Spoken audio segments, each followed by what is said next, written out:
La marche de ce 13 janvier que les structures de la société civile nigérienne ont voulu organiser a été interdite par un arrêté du maire président du conseil des villes de Niamey. Une décision qui ne laisse pas les acteurs de la société civile indifférents en interjetant un appel à référer au tribunal de grande instance hors classe de Niamey. Ils ont pris un arrêté unilatéralement pour dire que la marche a été interdite. Mais nous, on ne s'attend pas en tout cas à ce que cette marche soit interdite parce que même la dernière fois, notre marche a été pacifique, du 21. Donc, on leur a clairement dit qu'ils ne peuvent pas interdire notre marche. Et c'est même en contradiction avec ce qu'un ministre a dit publiquement dans un point de presse, que nous pouvons marcher autant de fois que nous voulons. Mais l'histoire était très courte pour montrer en tout cas qu'il raconte du mensonge. Nous, en tant que légalistes, en tant que défenseurs des droits de l'homme, nous avons décidé d'attaquer cet arrêté illégal et illégitime devant les juridictions. Ainsi, après l'audience, le tribunal a donné raison au pouvoir public. Venant de sortir du tribunal, le juge a effectivement donné raison aux autorités de la communauté urbaine de Niamey en nous disant qu'ils ont le droit de nous demander de changer de date de manifestation et de changer d'itinéraire. Nous nous plions à cette décision, comme c'est une décision de justice. Mais nous continuons la lutte. D'ores et déjà, nous avions demandé à notre avocat de faire appel de cette décision du juge du tribunal de première instance de Niamey.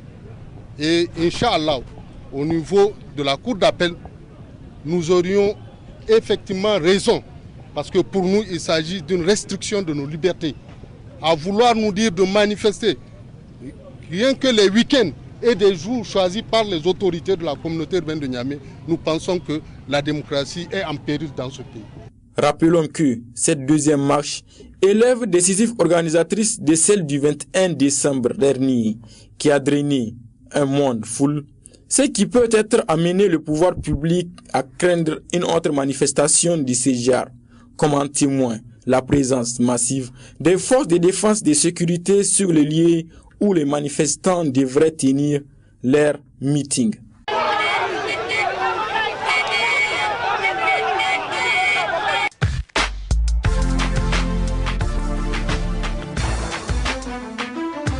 Arrêté au lendemain de la marche du 21 décembre dernier, Sani Shekarou, celui qui est accusé de provocation à un attroupement suivi de faits, était face au juge. Après audience, le procès de Sani Shekarou, président des syndicats des commerçants, importateurs, exportateurs et grossistes du Niger, est pour une nouvelle fois reporté, cela jusqu'au 17 janvier.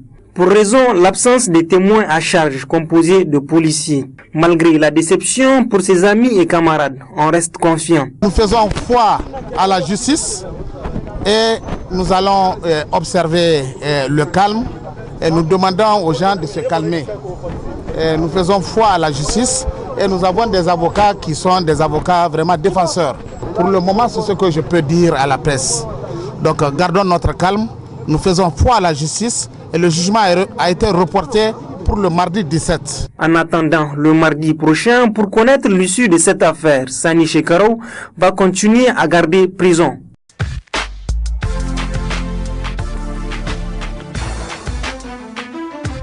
Décidément, les ennemis de l'école publique nigérienne n'ont pas fini de surprendre.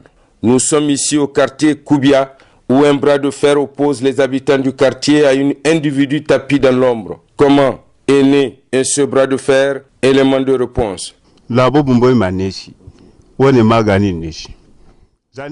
terrain a été choisi pour faire un centre de santé, un lieu de distraction ou une école pour nos enfants. Ce n'est pas aujourd'hui qu'on vient nous arracher le terrain de force. C'est un conseil de Mohamed Issoufou, le monsieur en question. Mais la femme qui veut construire l'école, je ne la connais pas. Avant-hier, 5 véhicules de la garde nationale étaient là. Et heureusement, j'ai apaisé la situation entre la population et les hommes en uniforme. Cette fois-ci, nous ne céderons pas. Advienne que pourra, car on ne peut pas remplacer une école publique à une privée. Et tous ont étudié dans le public. Nous ne sommes pas d'accord.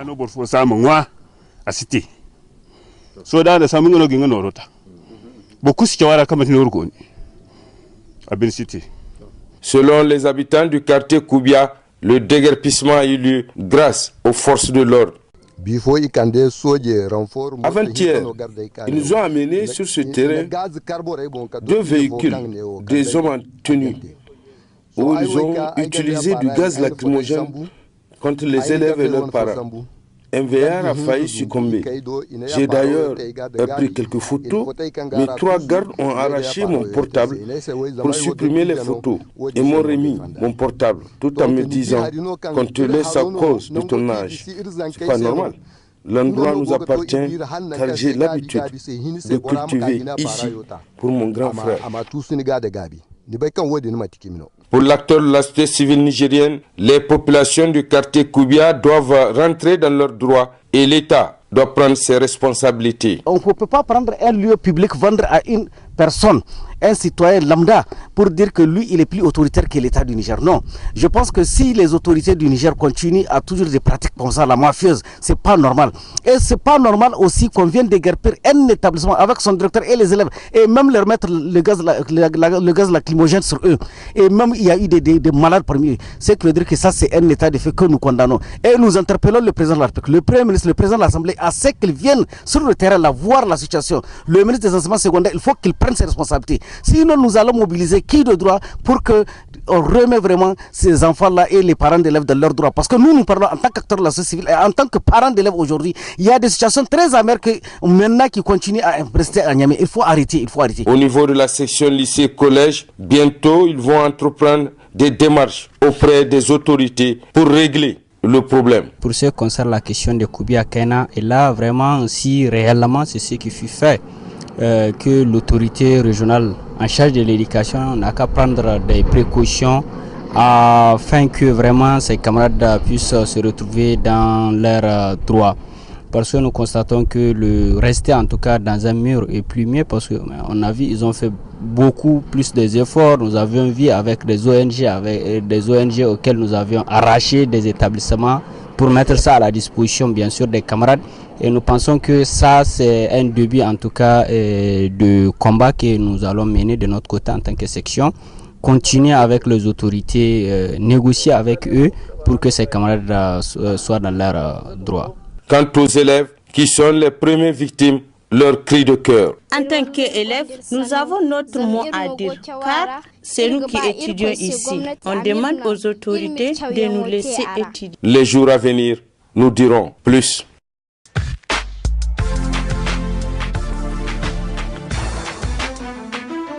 Au moment où on faisait les classes en paillotte au niveau de la région de Niamey, donc l'entrepreneur qui devrait faire ses classes au niveau de Koubia Kaina a construit les classes en paillotte dans l'enceinte d'un mur de clôture.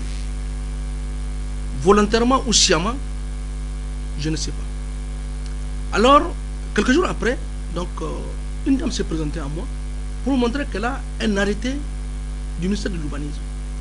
Et cet arrêté lui octroie 6000 mètres carrés sur lequel elle a érigé un mur en matériau définitif. Et elle était sur le point de mettre en valeur cette école primaire, privée.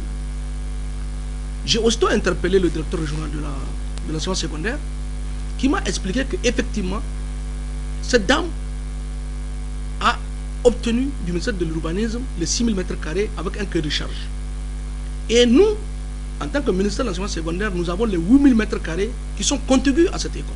Naturellement, j'ai demandé à ce que les classes paillotes construites dans l'enceinte de ce mur de clôture soient déplacées sur notre propre terrain. Et ça avait amené des soubresauts au niveau de certains parents d'élèves. Je crois avoir rencontré un d'entre eux, qui est aussi inspecteur, je ne sais pas, de la jeunesse, un maître DPS, que j'ai rencontré lors de ma caravane sur la situation scolaire dans la région de Niamey, au niveau de la commune 1. Je l'ai interpellé, j'ai dit fais attention, il ne faut pas essayer de soulever des problèmes inutiles. Parce que, où étiez-vous quand cette dame était en train de construire le mur? Est-ce que si c'est vous qui avez eu cette autorisation et que vous avez construit votre mur, est-ce que vous serez d'accord que quelqu'un vienne vous l'arracher comme ça après avoir investi des millions? J'ai dit, tout ce que nous devons faire, nous devons rester dans la légalité et dans la justice. Et puisque il a procédé à échauffer ou à chauffer les esprits des parents d'élèves, au point où la population voulait résister, j'étais obligé en tout cas d'assumer ma responsabilité. Et j'ai utilisé la force pour déplacer ces hangars-là et les mettre de l'autre côté. Et j'étais très heureux d'apprendre que même les élèves et leurs maîtres avaient procédé au balayage de cette nouvelle, de notre école. Et ils ont intégré les classes.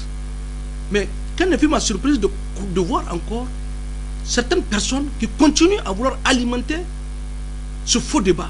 Parce que c'est un faux débat. Si la population de Koubia Keïna avait empêché la construction dès le départ de ce mur, moi je serais de leur côté. Mais puisqu'ils ont regardé eux-mêmes de manière complice à ce que le mur soit érigé et vouloir s'approprier du mur là-dedans, je pense que ce n'est pas vrai et ce n'est pas possible. Donc voilà de quoi il s'agit.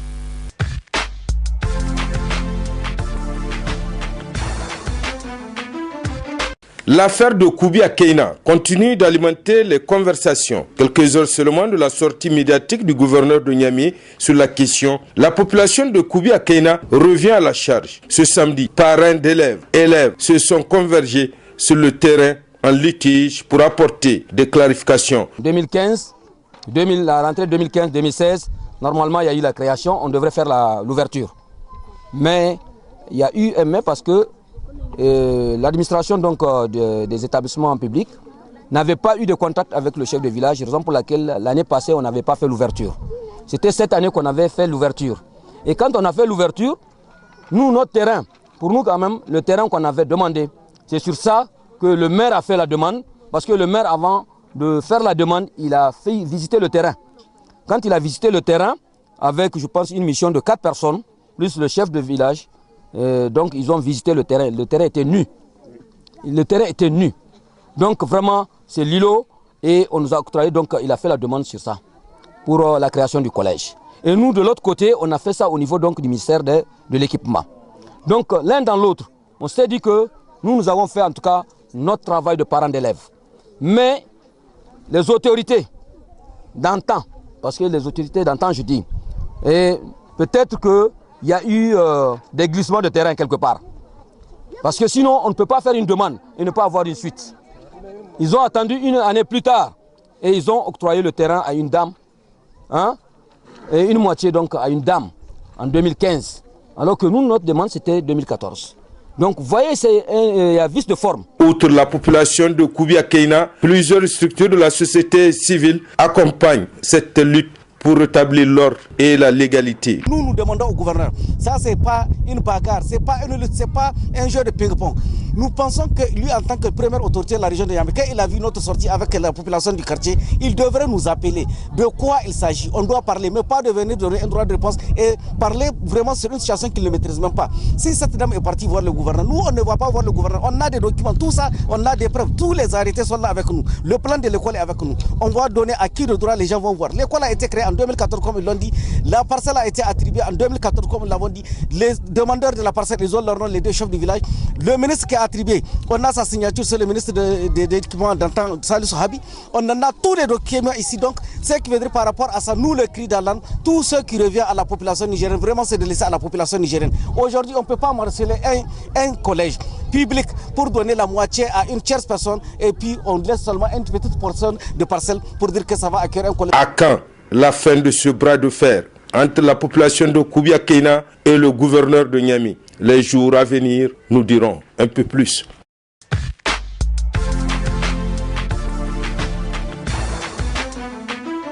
Effectivement,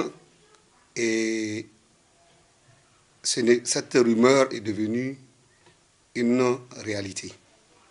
Puisque à cause de certaines pratiques peu orthodoxes au sein de l'alliance, du parti Alliance des mouvements pour l'émergence du Niger, Amin Amin, et dirigé par M. Hamidou Omar Tchana, nous avons pris la décision, mes camarades et moi, de quitter cette formation politique. Nous avons fait ce choix, quand je dis nous, il s'agit de M. Kadri Adamou, coordonnateur départemental de Boboy, M. Adamou Moussi, coordonnateur départemental de Djundjou, M. Abdul Aziz Soumana, secrétaire général de la coordination de Falmaï, et moi-même, Abdou Maman, et coordonnateur départemental de Gaïa et coordonnateur régional de Dosso. Ce choix est certes difficile, mais nous estimons qu'il est nécessaire, voire capital, pour des raisons que nous avons avancées plus tôt. Et pour le moment, je pense que la question n'est pas d'actualité, puisque nous avons eu pris cette décision depuis le 26 décembre. Mais nous nous sommes dit, en bon démocrate, il est important de descendre au niveau des départements, informer notre base à travers des réunions départementales et communales pour que d'abord notre base nous donne son accord et également laisser le temps à la base de faire le choix du parti qui lui convient. Et c'est seulement en ce moment que nous allons faire la déclaration pour porter à la connaissance de l'opinion nationale et internationale le nouveau choix du gouverneur de la région, de l'ex-gouverneur de la région de Maradi et de sa base. Et ma réunion, en tout cas, je puis vous dire que depuis hier, nous avons tenu notre réunion au niveau du département de Gaïa. Et alhamdoulilah, j'ai l'accord à 100% de ma base.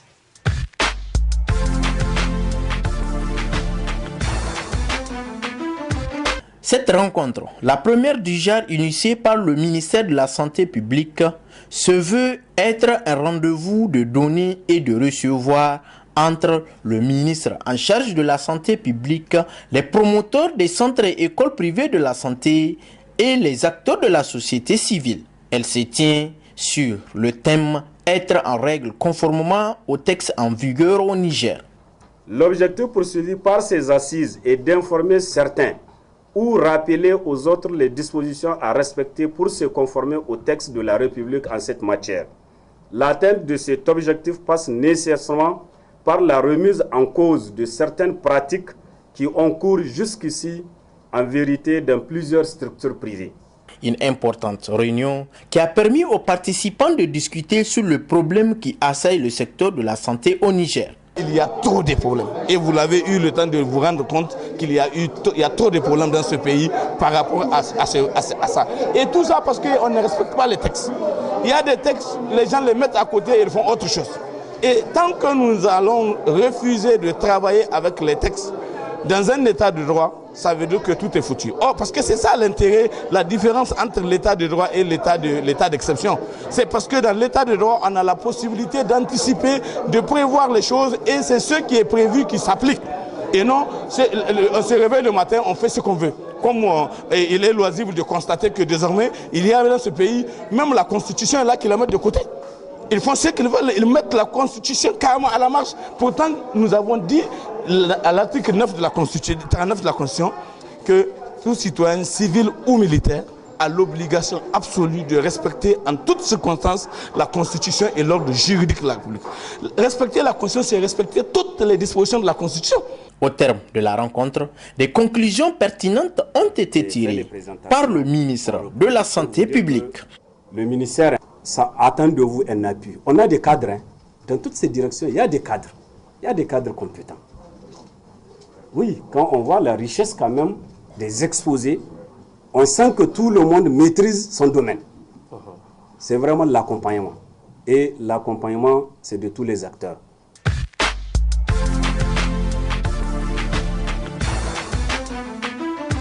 Selon le syndicat national de la santé et de l'action sociale, section de l'hôpital national de Niamey, rien ne va dans cette institution.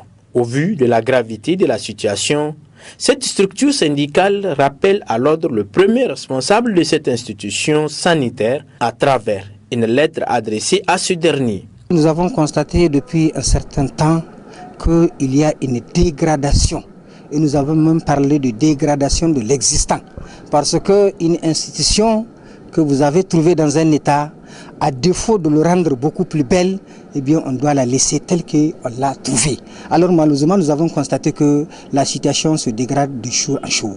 Et pour cela, nous avions d'abord fait des rencontres avec l'administration.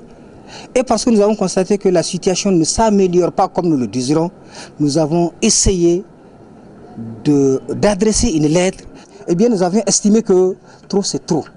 Lorsque, pour une faute, à peine qu'on peut dire, vous dites à quelqu'un, je te licencie.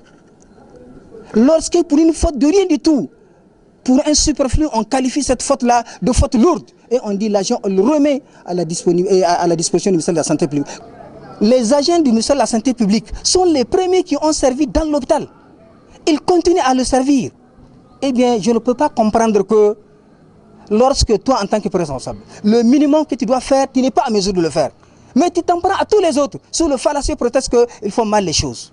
Non, il faut s'arrêter. Il faut regarder sa personne d'abord avant de regarder les autres. Aujourd'hui, là, il y a 2 mois où les jeunes n'ont même pas le savon pour se laver les mains.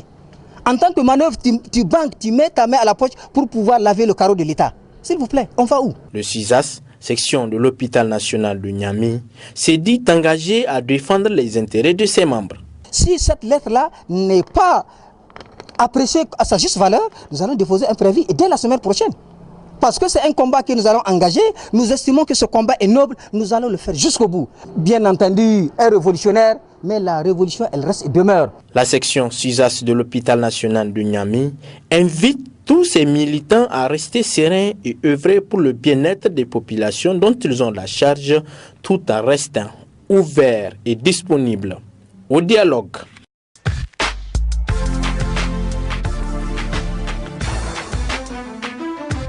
Au cours de cette 5e conférence du projet « Contribution des médias dans la lutte contre l'extrémisme violent », la thématique sur laquelle s'est penché le journaliste communicateur Cissé Oumarou est « Lutte contre l'extrémisme violent, quelle communication pour le Niger ».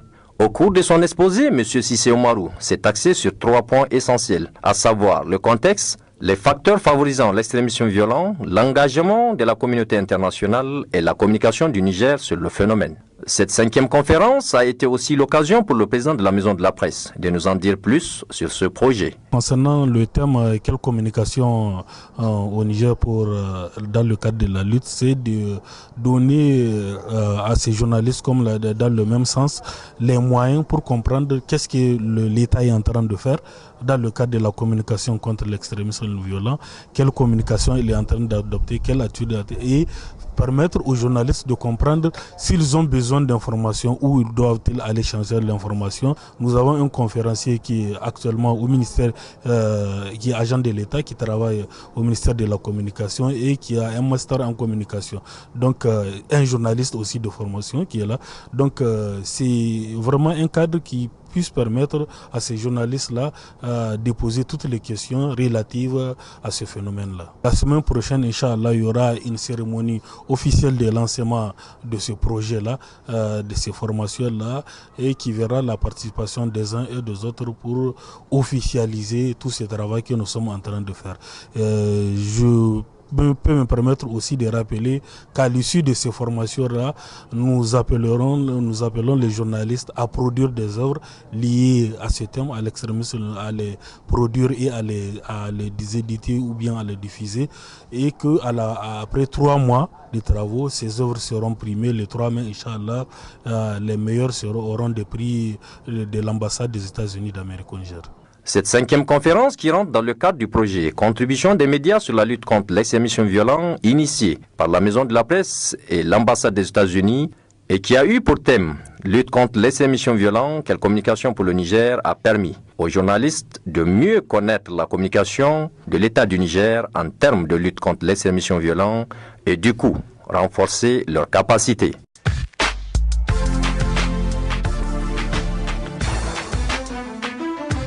Initié par l'Organisation de la lutte contre le trafic humain et la prostitution avec l'appui financier de l'ambassade des États-Unis d'Amérique au Niger, cette rencontre a pour objectif d'appuyer l'insertion socio-économique des 5 jeunes filles réfugiées maliennes à Niamey afin de les mettre à l'abri des risques d'exploitation humaine. De fait de leur statut de réfugiés, ces jeunes filles pouvaient se retrouver exportées dans les travaux domestiques ou forcées à se prostituer. Pour réduire ces risques, l'autre ONG a demandé et obtenu de l'ambassade des États-Unis d'Amérique au financement pour apprendre à ces jeunes filles réfugiées des activités génératrices de revenus. Cette initiative est louable à plus d'un titre, puisque qui dit réfugiés, ce sont des gens qui sont exposés aux affres de la vie, et surtout quand il s'agit de la jeune féminine.